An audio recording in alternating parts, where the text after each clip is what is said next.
Muchas gracias a la parroquia, a Carlos Borromeo, a Vallecas con Palestina. Es una maravilla ver cómo está este recinto lleno. Uno de los vídeos más impactantes que he visto en estos 2 años y medio de genocidio, hay muchos por supuesto, pero uno de los más impactantes en cuanto a mensaje de resistencia, y he visto muchos de los portavoces de la resistencia inclusive, no ha sido de ningún líder militar palestino ni portavoz, sino de una mujer palestina. El otro día se abrió, digamos, anecdóticamente, la puerta del campo de exterminio de Gaza, la puerta que comunica con Egipto. En ese supuesto seguimiento del supuesto acuerdo alto el fuego, en el cual la resistencia palestina ha cumplido todos los puntos, ha liberado todos los prisioneros militares israelíes que quedaban en su poder, ha cumplido con creces, como cumplió en los otros acuerdos de alto el fuego. Bueno, en todo caso, siguiendo esos puntos del acuerdo de alto el fuego, se abrió anecdóticamente. Israel tiene que luego abundaré un poco sobre eso. Están teniendo que hacer el imperio y su extensión orgánica, como definía perfectamente Ángeles, que es Israel, están teniendo que hacer muchos equilibrios. Y bueno, pues abrieron esa puerta y entró un autobús hacia el interior de Gaza con palestinas y palestinos. En este caso eran palestinas, eran 14 mujeres, con algunos niños que habían sido tratados en hospitales de Egipto de las heridas durante el genocidio, y volvieron a entrar a su tierra, que su tierra está convertida en un campo de exterminio, en Gaza. Ese trozo de Palestina, de los 3 trozos de Palestina, Gaza es un trozo, Cisjordania es otro trozo, y el llamado Estado de Israel es otro trozo de Palestina, en el cual la Palestina histórica está partido en esos 3 trozos. Bueno, pues eligieron entrar, como otras 80.000 palestinas y palestinos se han apuntado para volver a entrar. Les pilló fuera, estudiantes, gente que estaba de visita en Egipto, en otros países, viendo a familiares. Cuando se inició el 7 de octubre con el levantamiento del gueto, se inició el genocidio, les pilló fuera y se han apuntado para entrar, algo que por supuesto cruza todas las líneas rojas del régimen colonial israelí. Pero en todo caso entraron 12, y esta mujer, por no extenderme en esto, en cuanto se bajó del autobús, a una congregación de palestinas y palestinos que había ahí por primera vez para recibir a las primeras palestinas y palestinos que entraban desde el exterior, pues esta mujer, nada más bajar del autobús, les dijo: nadie se marcha de Gaza, que nadie se vaya de Gaza, porque sería nuestra muerte como pueblo.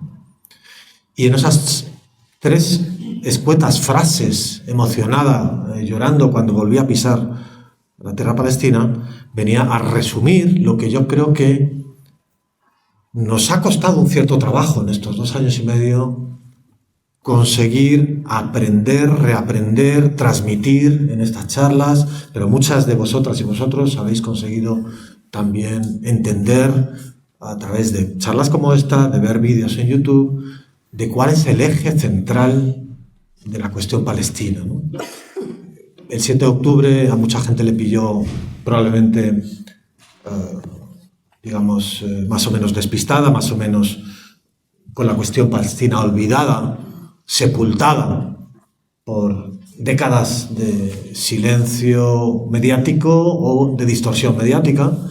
Y de pronto, pues a partir del 7 de octubre, muchas y muchos de vosotros, todo el mundo sufrimos o sentimos una necesidad de reaprender, de saber qué es lo que estábamos viendo. ¿Qué es lo que estábamos viendo y por qué? ¿Por qué estábamos viendo estas niñas y niños, adultos, despedazados, descuartizados, vaporizados por bombas de 1000 kilos que hacen desaparecer a esos seres humanos al instante? ¿Y cuáles eran las razones? Y yo creo que ya a estas alturas, enlazando con lo que decía esta mujer palestina, a estas alturas ya hemos entendido de qué se trata, ¿no? Y Ángeles lo ha explicado también, un proyecto colonial del imperio en la misma medida de los que, por cierto, iniciamos aquí en la península ibérica. Somos los grandes iniciadores de proyectos de colonialismo por limpieza étnica y reemplazamiento de la población original por otra población extranjera. No solo podría decir Canarias, ¿no?, donde están los guanches ahora mismo, como la población canaria fue reemplazada, la original, por una población castellana, aragonesa, etc. Las islas del Caribe, Cuba, donde están los indios taínos, donde están los indios boricuás de Puerto Rico, donde están los indios caribes de República Dominicana, Haití, están desaparecidos, extinguidos, limpiados étnicamente, reemplazados por España con población extranjera. Población extranjera, que era población española, o población secuestrada de África y llevada forzosamente a esas islas a trabajar como esclavos, ¿no? Entonces sí, lamentablemente tenemos el espantoso honor aquí en la península ibérica de haber comenzado, incluso antes, en el sur de la península ibérica, en eso llamado la Reconquista, en esa guerra entre reinos de la península ibérica, en la que los reinos del norte, a los derrotados reinos del sur, en este caso al Andalus, tras expulsar a la población nativa, musulmana, judía, hispana, pues se crearon esos latifundios de la duquesa de Alba, de Medina Sidonia, ¿no? ¿Dónde están los dueños y dueñas originales de esas tierras? En Andalucía y demás, ¿no? Entonces, hemos aprendido, hemos reaprendido, que lo que estamos viviendo en Palestina es una especie de nueva conquista del Far West. Aquí nos hemos criado, tenemos una edad, algunas personas nos hemos criado con muchas películas del oeste los sábados por la tarde, antiguamente.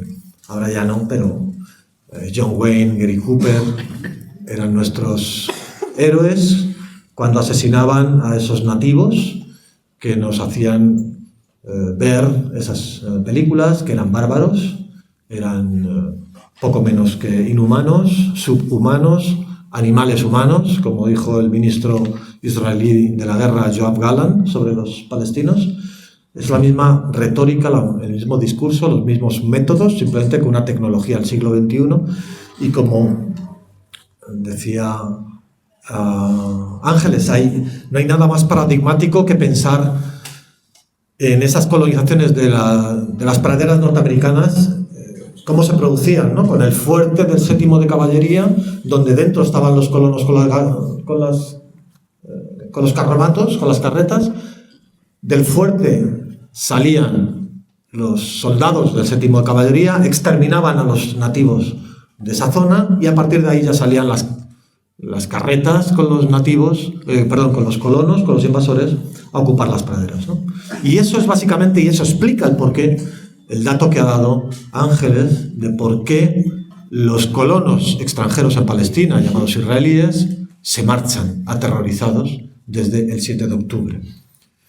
Y ese informe de la Knesset, además, que está colgado en la página web del Parlamento Colonial Israelí, se puede consultar, ese informe además dice que cada año un 50% más de colonos se quiere marchar de Palestina.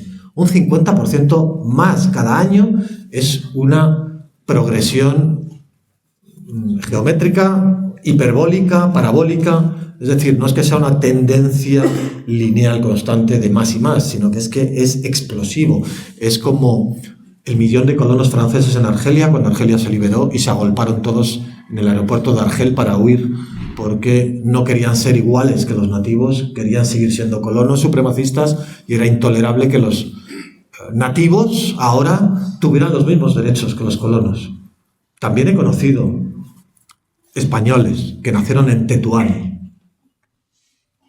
Había un seleccionador de baloncesto, se llamaba Lolo Sainz, que nació en Tetuán, pero yo he conocido personas que nacieron en Tetuán, españoles, y que cuando el norte de Marruecos se descolonizó, sintieron ese mismo terror supremacista de cómo es posible que ahora los nativos vayan a tener los mismos derechos que nosotros, que teníamos aquí en Río Martil o en Alucemas, una plantación, una finca, y ahora me la van a descolonizar y me van a querer expropiar estos nativos moros del norte de África, ¿no? Y huyeron, y se instalaron en Málaga, se instalaron en Alicante, en Argelia también. Había cientos de miles de españoles colonos durante el colonialismo francés que huyeron cuando se descolonizó Argelia y se instalaron de nuevo en Alicante, etc., ¿no? Entonces, ese supremacismo y cobardía, y sobre todo también imbuidos de un racismo, de no aceptar que al final el nativo sí está vinculado a la tierra, enraizado a la tierra, y el colono no tiene ninguna vinculación con la tierra que ocupa, sino simplemente está vinculado a los privilegios que le otorga estar en una tierra invadida. Y por eso, en el momento que los colonos en Palestina sienten peligro, porque ya no les tiran arcos y flechas como los sioux y comanches al fuerte, sino que les tiran misiles, y sienten ese terror de que les puede caer un misil, se marchan de Palestina.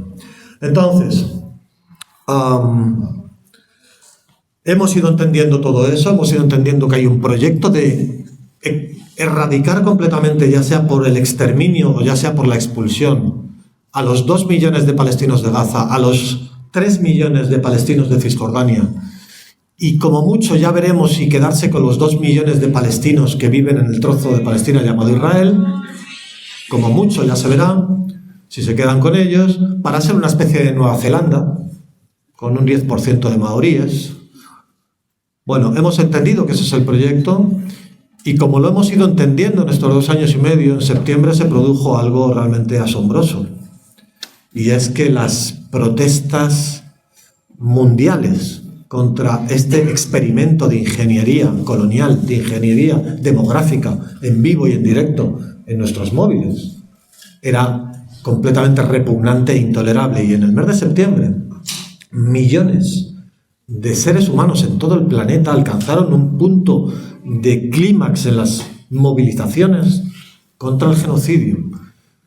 En el núcleo del corazón imperial europeo, en Ámsterdam, 250.000 personas. En Murcia, 40.000 personas. Las dimensiones de las manifestaciones que vivimos en el final del verano fueron de tal calibre que comenzaron a asomar las posibles sanciones al régimen colonial israelí. Se habló ya de Eurovisión, de hecho se han mantenido algunos países con eso de no acudir a Eurovisión, se empezó con el tema del fútbol, la FIFA, etc. Y esto, el imperio, esa élite depravada de Epstein, esa élite depravada que nos dirige en el planeta, muy vinculada con el corazón sionista, por supuesto. Epstein era un nudo de conexión de esos intereses sionistas, imperialistas en todo el planeta. Esa élite depravada de Epstein obviamente se puso a pensar, ¿no? Y pisó el freno, y obligó al régimen israelí a pisar el freno. Y ante incluso algunos gobiernos, el propio gobierno de España, el propio Pedro Sánchez, el 9 de septiembre, utilizó por primera vez la palabra genocidio.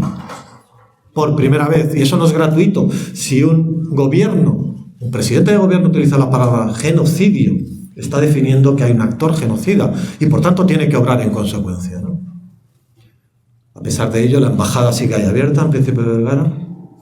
En todo caso, esa élite depravada de Epstein se puso a pensar y forzaron un supuesto alto el fuego, un acuerdo que, por cierto, la resistencia había puesto desde el 8 de octubre, desde el día siguiente al levantamiento del gueto de Gaza, encima de la mesa, intercambio de prisioneros militares, prisioneros de guerra israelíes, a cambio de rehenes palestinos en las cárceles, en las mazmorras israelíes, por un número de 10.000, 11.000, fue creciendo a lo largo del genocidio por miles, ¿no?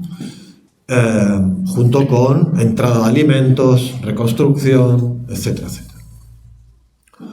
Se puso ese freno y se comenzó un nuevo momento en el cual estamos ahora, que es un momento en el cual, digamos, se entra en una cierta distopía, disonancia cognitiva, en un momento de aturdirnos, en un estado de cierta confusión sobre todo lo que está ocurriendo.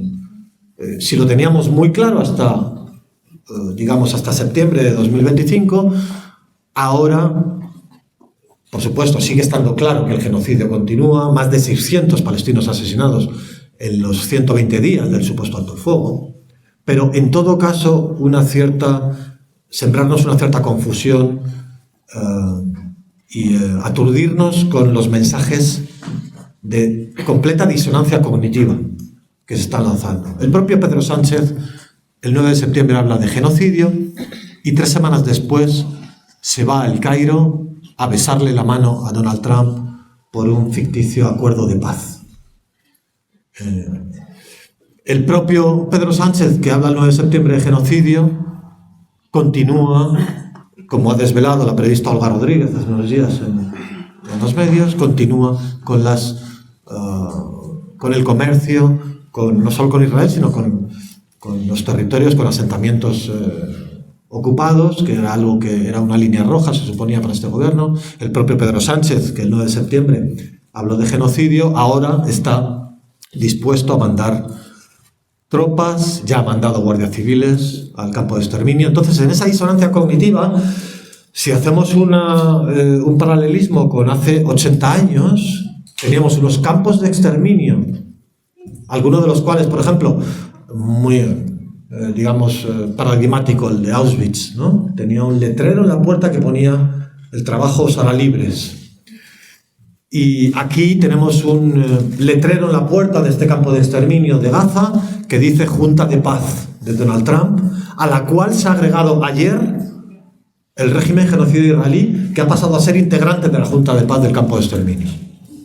En esa disonancia cognitiva, en esa distopía, tenemos que, en lugar de liberarse un campo de exterminio por tropas, por ejércitos antifascistas, como fueron los campos de exterminio en la Segunda Guerra Mundial, en lugar de liberarse por fuerzas militares extranjeras, en lugar de ello, las fuerzas militares extranjeras, como es la Guardia Civil, van a situarse en la puerta del campo de exterminio para ser los porteros del campo de exterminio en coordinación con el régimen israelí, como ser el primer control de entrada y salida del campo de exterminio, mientras el régimen israelí sigue ocupando el 60% del campo de exterminio de Gaza.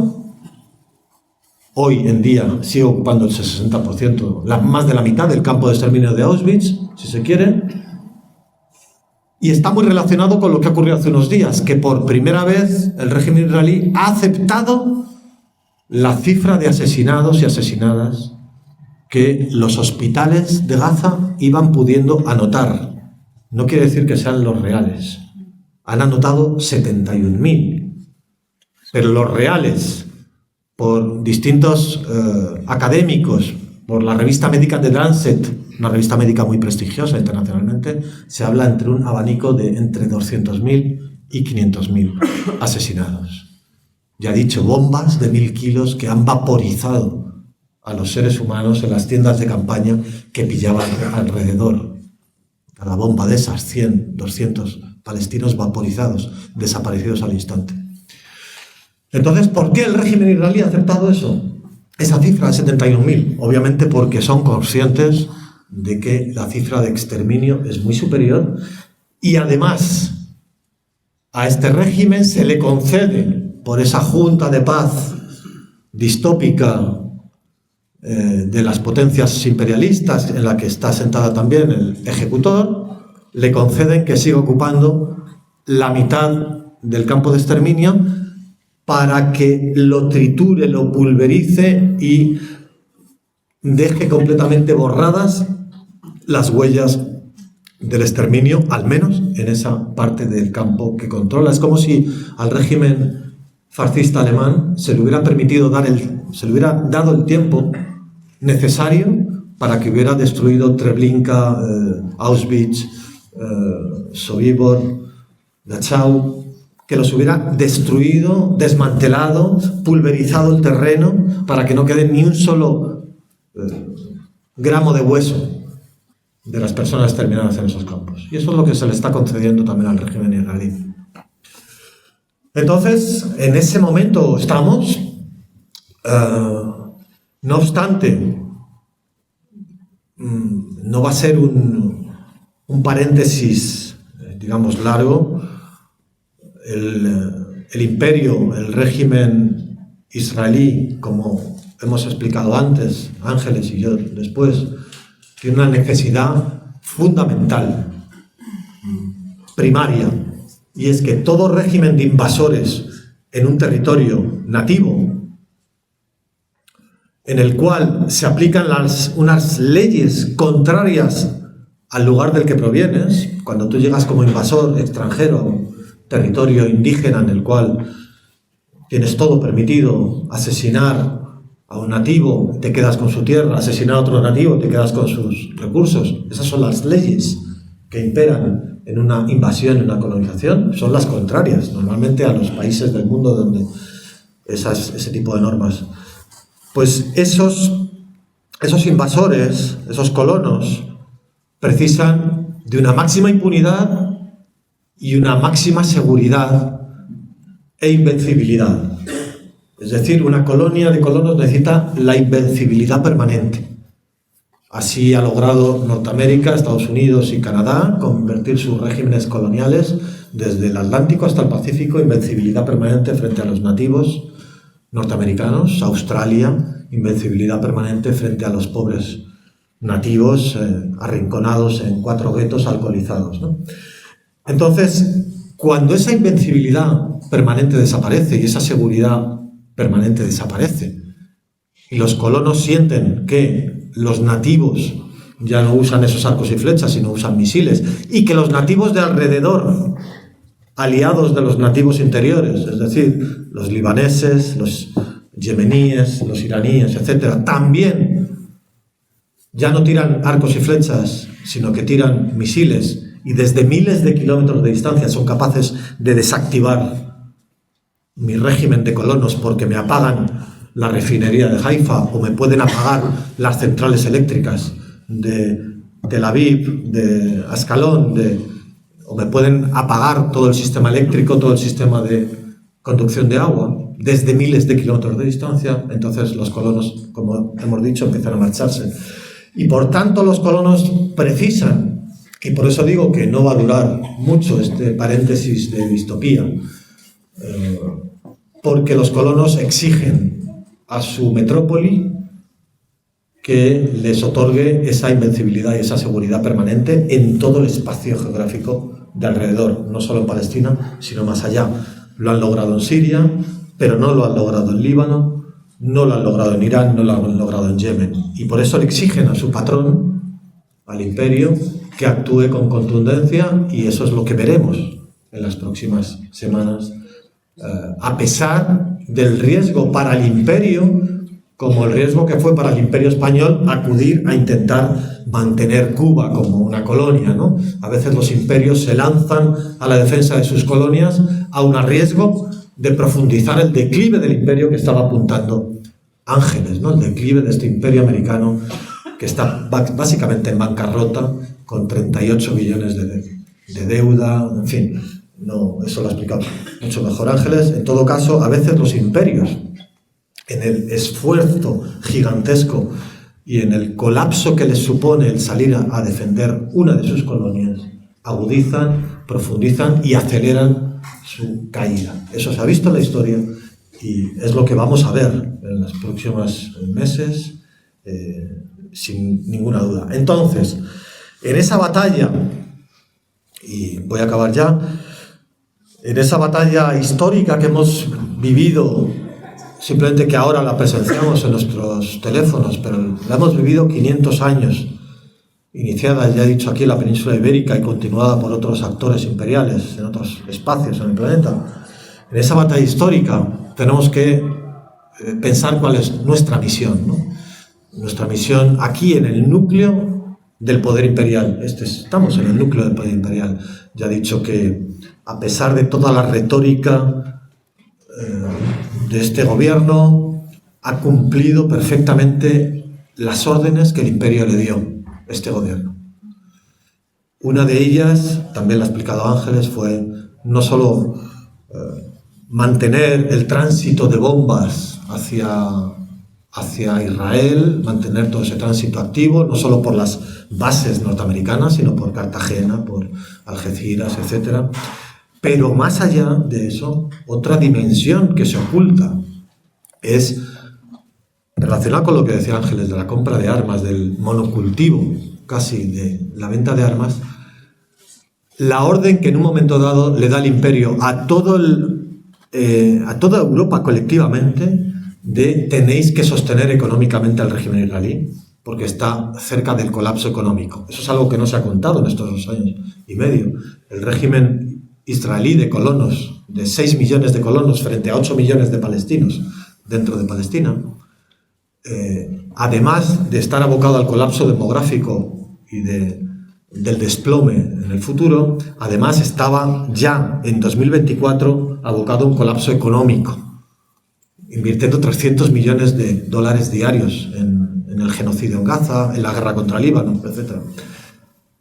Y ahí también cumplieron su papel los gobiernos europeos de financiar, de sostener económicamente al régimen colonial israelí. ¿Cómo? Pues haciendo compras históricas. No es paradójico que en medio de un genocidio todos los gobiernos europeos colectivamente hayan hecho compras históricas. Ni siquiera el de Mariano Rajoy, ni siquiera el de Zapatero. No.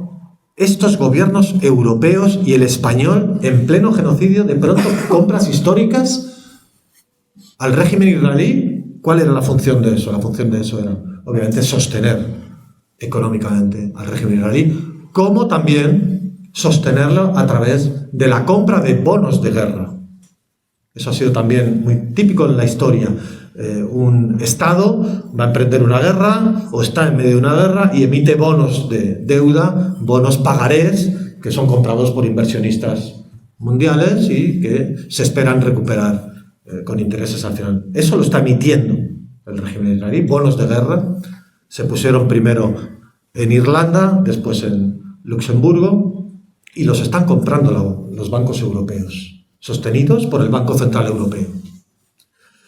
Entonces, nuestra misión en esta circunstancia, habiendo adquirido la conciencia de todo esto, es, en primer lugar, tener claro cómo han vencido los pueblos en el pasado. Han vencido poniendo un gigantesco esfuerzo y sacrificio encima de la mesa, con millones de muertos, el pueblo vietnamita, el pueblo argelino, el pueblo Angola, Mozambique, etc. Y además han vencido poniendo esos cuerpos encima de la mesa para que provocasen las fracturas en el Estado agresor. Y así venció Argelia a Francia, provocando las fracturas, contradicciones internas a Francia, Vietnam a Estados Unidos. No derribaron ningún B-52 ni ningún portaaviones norteamericano, lo hundieron, lo derrotaron a base de resistencia, sacrificio infinito, creando esas fracturas. Y así es como van a vencer. Y nuestra misión aquí es agrandar esas fracturas. Y nuestra misión aquí la han comprendido a cientos de miles de personas espontáneamente en España, en el Estado español. Ni siquiera les ha valido el discurso ONGista de los partidos políticos. Unos partidos políticos que hace 50 años recogían dinero para el Frente Sandinista o para el Frente Farabundo Martí de El Salvador y que hoy, sin embargo, reproducen meramente el discurso de Antonio Guterres, el discurso de Francesca Albanese, muy valioso, por cierto, una relatora de la ONU bajo asedio en estos momentos, bajo acoso y derribo, muy valioso, pero en todo caso es un discurso, si se quiere, humanitarista. Aquellos partidos políticos hace 50 años hacían un discurso de compromiso con las luchas y los movimientos de liberación nacional. Hoy no se escucha. Pues aún así, con todo y con eso, cientos de miles de personas salieron en septiembre, volviendo a septiembre, salieron en septiembre a sabotear la Vuelta Ciclista a España espontáneamente. Nadie les dijo que lo hicieran, simplemente fue un efecto de contagio masivo porque la gente necesitaba golpear al régimen israelí, golpearle con sus manos en la forma de sabotear una Vuelta Ciclista en la que participaba un equipo israelí. Por tanto, ya estamos viendo la acción directa tomada a cabo por desbordando el discurso de la ciudadanía frente al discurso incluso de las organizaciones políticas.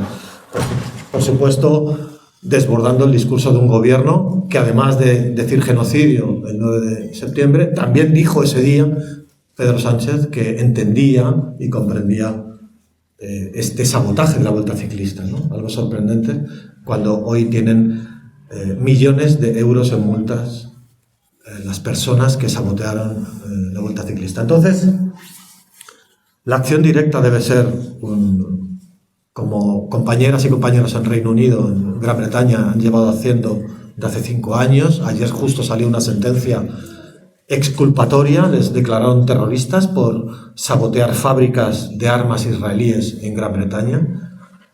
El gobierno británico les declaró terroristas. Hoy han tenido una victoria judicial por la cual es ilegal su declaración de terroristas. Simplemente han saboteado inmuebles y no han hecho ningún acto de terrorismo de ningún tipo. Y esa acción directa, en definitiva, es la que nos va saliendo impulsivamente a las personas a medida que el genocidio continúa. Bueno, ese es uno de los caminos. Otro de los caminos, por supuesto, es esto, ¿no? El seguir extendiendo las bases populares de la solidaridad con Palestina, seguir creando redes de organizaciones que hagan de grupo de presión a las instituciones, a los gobiernos, pero, ya digo, más allá a mí me gusta esa acción directa, inclusive en un futuro inventariando los intereses israelíes en Madrid, en Andalucía, en Extremadura, y actuando directamente contra ellos. Aquí tenemos una fábrica de armas en Torrejón de Ardoz, Paptecnos, tenemos una empresa de vigilancia por Tetuán, Security Homeland. Inventariar todos los intereses israelíes y actuar contra ellos no es ningún acto de terrorismo, sino que es un acto de resistencia, tal como la resistencia de los palestinos se manifiesta en su tierra, ¿no?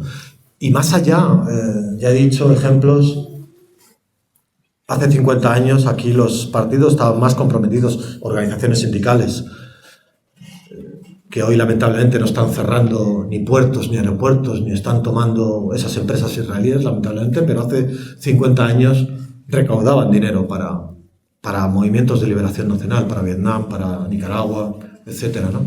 Bueno, pues tener claro también nosotros, en esa claridad del escenario que hemos adquirido en estos 2 años y medio, tener la claridad también de que la representación de un pueblo oprimido está en quien se resiste a la opresión, no en quien se somete, no en quien actúa de intermediario, y por tanto la representación del pueblo palestino, al igual que la representación del pueblo argelino durante su liberación estaba en el Frente de Liberación Nacional, en el FLN, el pueblo vietnamita estaba en el Vietcong, en el Ejército de Liberación de Vietnam, etc. La representación del pueblo palestino hoy está en sus fuerzas de resistencia armada. No está ni en una sometida autoridad palestina que actúa como un régimen de Vichy para el régimen fascista alemán, en este caso al régimen fascista israelí. No está en las ONGs, que tendrán una labor muy importante humanitaria, pero no son las representantes. Eso es lo que tenemos que tener muy claro, de la misma forma que teníamos claro, y sin que nos cueste entenderlo, en la Segunda Guerra Mundial la representación del pueblo francés, ¿en quién estaba? ¿Estaba en el gobierno de Vichy o estaba en De Gaulle? Por mucho que De Gaulle fuera católico, reaccionario, etc., ahí estaban las fuerzas de la resistencia comunistas francesas, republicanos españoles, católicos franceses, fuerzas heterogéneas de resistencia. Eso es lo que tenemos hoy en Palestina y en la región. Fuerzas heterogéneas de resistencia son quienes representan al pueblo palestino, desde Hamas, Frente Popular, Yihad Islámica, Frente Democrático de Liberación de Palestina.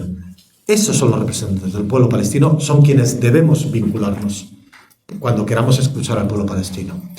Y más allá, entender que en la región, no solo dentro de Palestina, en la región hay un frente heterogéneo de apoyo a los nativos palestinos, por parte de los nativos de alrededor. Y por tanto, en ese frente igual de legítimo es apoyar a Hezbollah en Líbano, a Ansarullah en Yemen, a la República Islámica de Irán, a las fuerzas iraquíes que contestan. y nadie me va a preguntar si los caníbales de Papúa Nueva Guinea eran más o menos legítimos en su lucha contra la colonización británica porque se comían a un soldado británico si lo conseguían atrapar. Era absolutamente legítimo y nadie me va a preguntar sobre si los Sioux o los Cheyenne, cuál es el marco de apoyo a las luchas LGTBIQ de los Sioux y de los Cheyenne en Norteamérica en su defensa de las praderas. Nadie me va a preguntar eso porque me niego a responderlo. Hay una superestructura de invasión, dominación, exterminio. Hay una contradicción principal que es el imperialismo, el colonialismo. Y a partir de ahí, todas aquellas fuerzas que están luchando contra ese imperialismo, ese colonialismo, tienen todo mi apoyo. Cuando se liberen, nos sentaremos con los caníbales de Papúa Nueva Guinea y les diremos: compañeras y compañeros, tenemos que armar un mundo en el cual no nos comamos y metamos en la cazuela a nadie, etc. Pero cuando se liberen. Mientras tanto, todo mi apoyo. Perdón por la extensión. Gracias.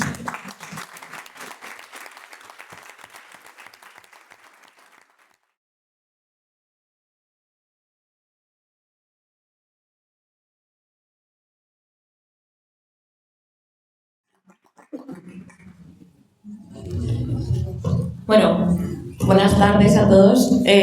Lo primero, agradeceros a todos veros aquí porque de verdad que como Palestina me llena de orgullo ver que hay gente que todavía sigue hablando de Palestina, que no se ha terminado Palestina, por supuestísimo.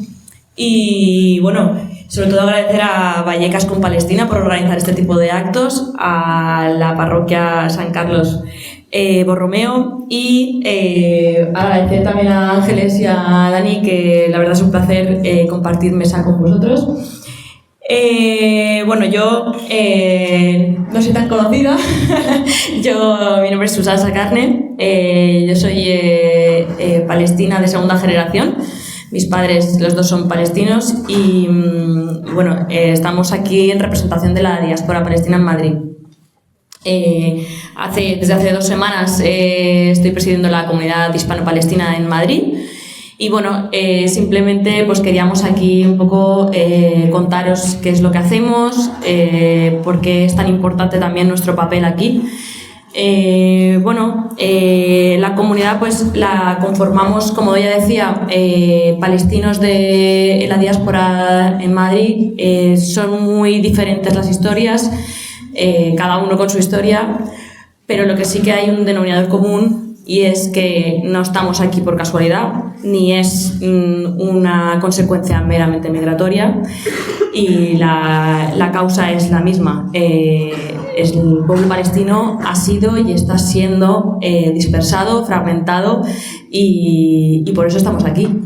Entonces, hemos intentado crear, estamos en un espacio donde queremos encontrarnos todos estos palestinos que estamos fuera, tanto de primera generación, mis padres, por ejemplo, cuando llegaron aquí, yo y mis hermanas y mis hijas, que somos todos palestinos, viviendo en España y que tenemos esa dicotomía, ¿no? Y ese conflicto de identidad, ¿no? Que encontramos muchas veces, porque por un lado pues vivimos como cualquier niño, cualquier español que crece aquí, pero por otro lado tenemos esa identidad palestina árabe heredada que vemos además que se habla en los medios, que hay veces que incluso como adolescentes quieres que se te acepte y entonces pues a lo mejor lo ocultas o no quieres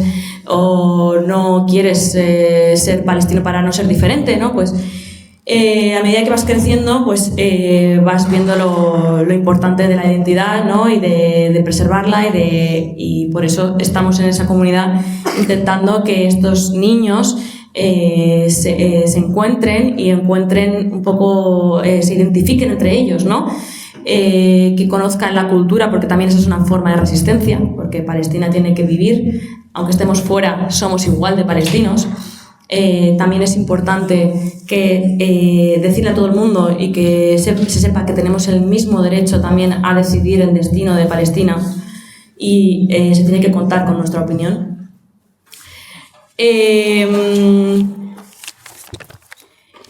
Tenemos una línea de trabajo muy importante también con los refugiados que van llegando y que, por desgracia, últimamente han sido muchos más, aunque en España también no se ha refugiado, no se ha acogido a la gente lo suficiente, ¿no? Bueno, estos refugiados al final también es para ellos súper importante que encuentren otro espacio donde darles calor, donde darles familia, donde puedan saber también cómo actuar aquí en España, porque al final también pues, es un país desconocido, un idioma desconocido y es muy importante darles ese apoyo. Y luego tenemos una rama muy importante que es la política, que como ya un poco os adelantaba, pues tenemos que reivindicar siempre que nosotros somos igual de palestinos, queremos también formar parte de la decisión política, que además queremos intentar que se deje de victimizar un poco como presentar a los palestinos como meras víctimas, porque realmente, como decían mis compañeros, realmente los palestinos son héroes. O sea, los palestinos están liderando la lucha antiimperialista en todo el mundo, que como también comentaban ellos, y mucho mejor que yo, realmente no está solo en Palestina, y el problema no es solo palestino. A todos nosotros tenemos ahí una obligación y un deber de luchar por la justicia en el mundo, y no se puede permitir, no podemos permitir que Palestina caiga, porque realmente que Palestina se rindiese, ¿qué significaría? ¿Significaría la paz? No. O sea, significaría que no hay leyes, que los derechos no son para todos iguales, que depende del color que tengamos, tenemos unos derechos u otros. Así que no es solo Palestina. Entonces os quiero agradecer muchísimo que sigáis hablando de Palestina, que estéis en estos encuentros, en estos actos, y bueno, espero que sigamos viéndonos por aquí, y como decían mis compañeros también, que me encanta ver que estamos consiguiendo unos hitos muy importantes y que, aunque no lo parezca, venceremos.